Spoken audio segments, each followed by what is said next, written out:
সেনাবাহিনীর নারী সদস্য সেজে অপকর্মের দায়ে আটক হয়েছে নাজমুল নামের এক যুবক। কখনো তিনি সেনাবাহিনীর চৌকস কর্মকর্তা, কখনো বা নৌবাহিনীর দায়িত্বশীল সদস্য, আবার কখনো মেকআপের আড়ালে লাস্যময়ী নারী, কোমল কণ্ঠে যার প্রেমালাপ কেড়ে নেয় রাতের ঘুম।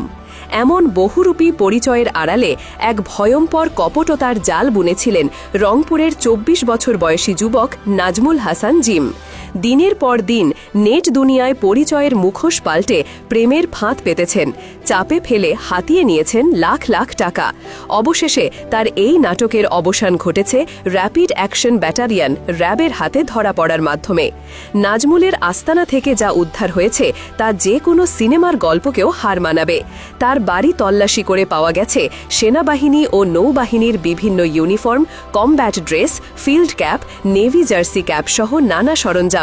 এছাড়াও জব্দ করা হয়েছে বিভিন্ন বাহিনীর ১৫টি ক্যান্টিন গেঞ্জি, ৯টি ভুয়া জাতীয় পরিচয়পত্র, ৫টি বাটন ফোন ও একটি স্মার্টফোন সহ মোট ৬টি মোবাইল ফোন, নারীদের একগোছা পরচুলা এবং একটি সম্পূর্ণ মেকআপ সেট। এই সরঞ্জাম ব্যবহার করেই নাজমুল তার কপটতার ভয়ঙ্কর সাম্রাজ্য গড়ে তুলেছিল। গত ১১ই নভেম্বর মঙ্গলবার গভীর রাতে এক রুদ্ধশ্বাস অভিযানে র্যাব ১৩ রংপুরের পীরগাছা উপজেলার অভিরাম গ্রাম থেকে নাজমুলকে গ্রেফতার করে। আত্মগোপনের জন্য সে বাড়ির শৌচাগারের ছাদে আশ্রয় নিয়েছিল, কিন্তু র্যাবের চৌকস দলের চোখ এড়াতে পারেনি। এই চক্রের ফাঁদে পড়ে সর্বশ্রান্ত হয়েছেন কিশোরগঞ্জের হোসেনপুর উপজেলার বাসিন্দা ও সাবেক এক সেনা কর্মকর্তা রফিকুল ইসলাম। তার দায়ের করা মামলার এজাহার থেকে জানা যায় নাজমুলের কপটতার ভয়াবহ চিত্র। নাজমুল ও তার সহযোগীরা নিজেদেরকে সেনাবাহিনীর সদস্য পরিচয় দিয়ে রফিকুল ইসলামের সঙ্গে যোগাযোগ করে। তারা রাজশাহীতে ১০ কাঠা জমির যৌথ মালিকানা কেনার লোভনীয় প্রস্তাব দেয়। চক্রটি জানায় ওই জমিতে তাদের ২টি শেয়ার রয়েছে, যার একটি একজন নারী সৈনিকের নামে।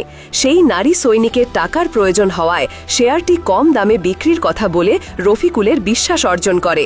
এরপর তারা একাধিকবার সামরিক বাহিনীর পোশাক পরে ভিডিও কলে কথা বলে আস্থা আরও দৃঢ় করে।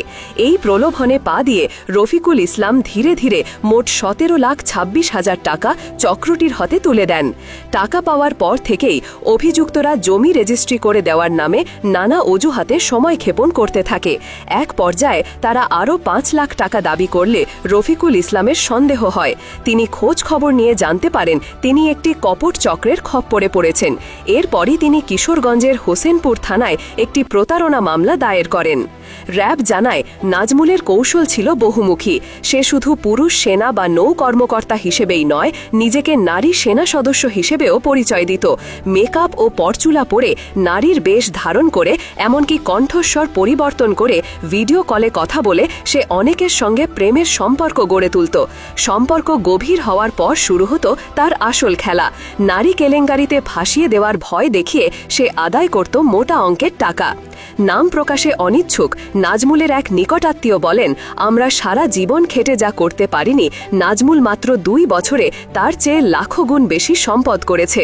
তার এই অপকর্মের পেছনে তার বাবা, মা, বোন, ভগ্নিপতি ও চাচাদের প্রচ্ছন্ন সহযোগিতা ছিল। র্যাব ১৩ সিনিয়র সহকারী পরিচালক বিপ্লব কুমার গোস্বামী জানান, অভিযোগের তদন্তে সত্যতা পাওয়ার পরেই অভিযান চালিয়ে নাজমুলকে গ্রেফতার করা হয়। পরবর্তী আইনানুগ ব্যবস্থার জন্য তাকে সংশ্লিষ্ট থানায় হস্তান্তর করা হয়েছে। তিনি আরও বলেন, এ ধরনের চক্রের বিরুদ্ধে র্যাবের গোয়েন্দা তৎপরতা এবং অভিযান অব্যাহত থাকবে।